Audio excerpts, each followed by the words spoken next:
In globalization, there are components, operation, effects, and networks. Globalization is a process of interaction and integration among citizens, businesses, and governments from various countries, assisted by information technology and guided by international trade and investment. Globalization refers to the acceleration of global movements and transactions of people, products and services, resources, technology, and cultural practices.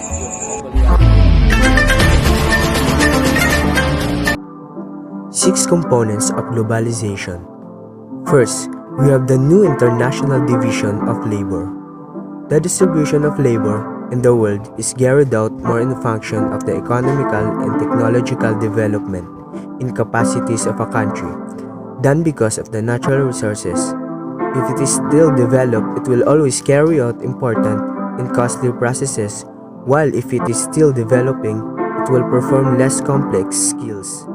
This is what we call the new international divisions of labor, which is supposedly to the globalization process. Second, internationalization and privatization of finance. Internationalization is a process which facilitates the involvement of local and national enterprises in the international markets. The privatization of finance means that money that should belong to public institutions is more and more in the hand of private companies. These two processes are clearly linked since many domestic private enterprises are making investment in foreign countries. Thanks to the internationalization becoming owners of public and good privatization of finance. 3. Technology systems. They are very important in globalization. Information technologies increase productivity since a simple internet search may result in an engagement between two companies in different countries. So they accelerate and facilitate the processes of international marketing previously very long and complicated.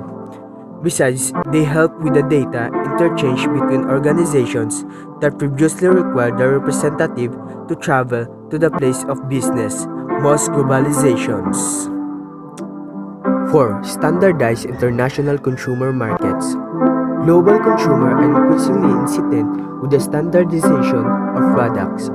This process would much lower the operation cost of companies and would also expand their consumer bases.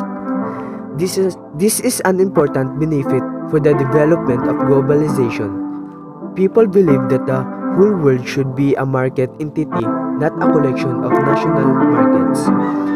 Also, even if products themselves are sold standardized with the brand, the promotion will be still recognized as local.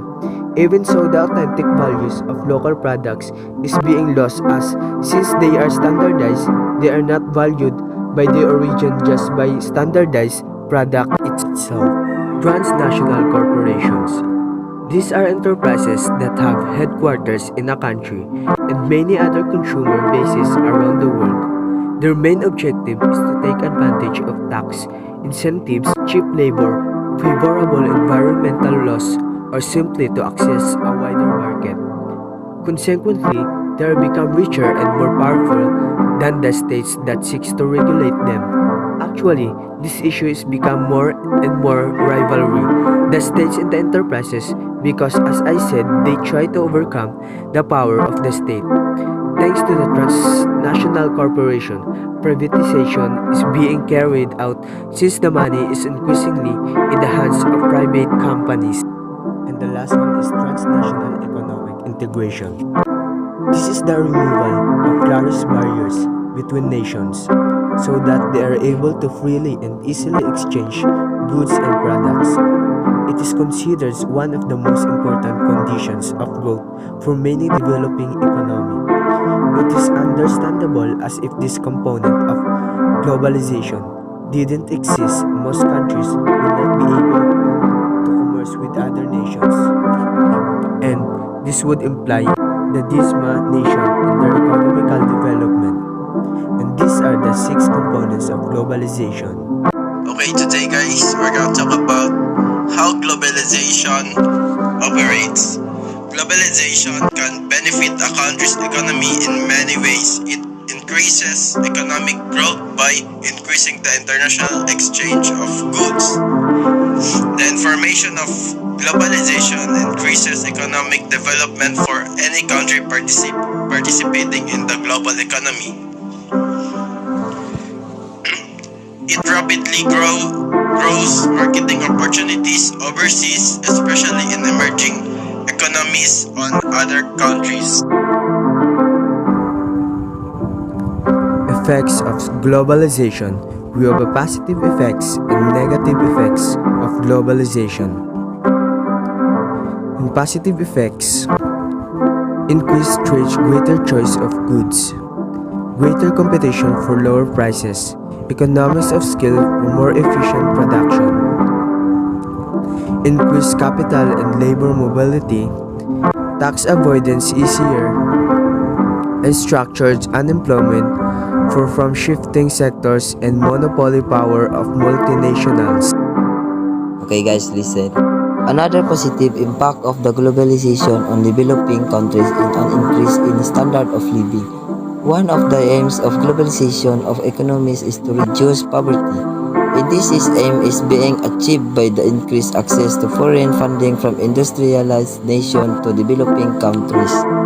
And the spending of the funds on improving the education, health, social, and transport infrastructure of the developing nation aids improving the standard of living of the people.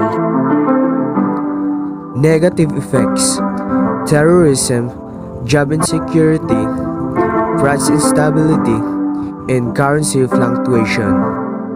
Starting off with the one of the first of negative impact of globalization, it increased the emission of CO2. How exactly? The fact is the companies and enterprises require more and more goods, which mean factories burn more coal quickly, thus increasing the release of carbon dioxide into the environment. Needless to say, this has a terrible effect on the environment, causing global warming to speed up and in danger of overall existence in a couple of decades. The more goods and services countries and people require and the more affordable prices are due to the competitive nature of companies, the higher the negative impact will be on the environment. This is not something companies usually consider as their priority, but is one of the major factors why we are faced with global warming. Network of globalization that communicate with one another. It can be as small as two computers or as large as millions of devices, while a traditional network is comprised of computers. Modern network may include laptops, tablets, smartphones, television, gaming consoles, smart appliances, and other electronics. And a network is a collection of computer server, mainframes, network devices, peripherals, or other devices connected to one another to allow the sharing of data. One example of a network is the internet, which connects millions of people all over the world. A global network is any communication network which spans the entire earth. The term as used in this article refers in a more restricted way to bidirectional communication networks into technology-based networks. The telephony network was the second to achieve global status in the 1950s.